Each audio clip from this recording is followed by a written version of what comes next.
The evolution of the NAS to the next generation air transportation system is an enormous undertaking. Each major leap forward achieved under NextGen began with the first small step. One such step was recently taken at a NextGen research facility in Daytona Beach, Florida. ATO researchers set out to determine whether it would be possible for otherwise incompatible air traffic control systems in different countries to talk to one another over a NextGen network. If successful, such a capability would provide international controllers with the ability to plan airspace use more efficiently. Nearly 50 representatives from the FAA, Eurocontrol, and industry gathered for the demonstration at the NextGen testbed at Daytona Beach International Airport in Daytona Beach, Florida. At the heart of the demonstration is what's known as a flight data object, a digital data stream containing flight status information. Lockheed Martin's Kevin Hightower explains. Flight data object is intended as the future medium for capturing flight information. And this flight data object contains more information than just the messages that go back and forth between facilities today. Just how much more information is still being defined by the FAA and its European counterparts.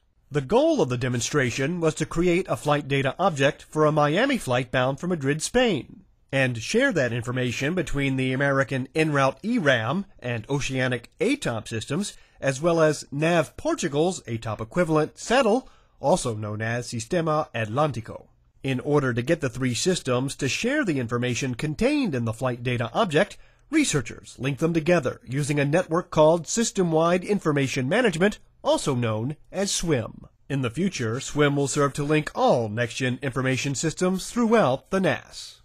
It worked. Using a publish and subscribe process, similar to how you might subscribe to a podcast or a blog, the flight data object information was properly displayed on all three systems. What that means, says the ATO's prototyping development manager, Wes Wright, is that the potential exists to create shared situational awareness on both sides of the Atlantic. As opposed to being able to just see what's in your airspace, because of the flight data object, you could see it in all three systems. So everyone knew not only where the aircraft they were controlling was located, but also aircraft that were at other locations, that were in other airspaces they were able to see. So you were able to plan for the future because you knew where the other aircraft were coming from or where they were going to be located at that point. That could allow for more efficient international airspace planning in the future, saving carriers time and fuel while reducing carbon emissions, all critical NextGen goals.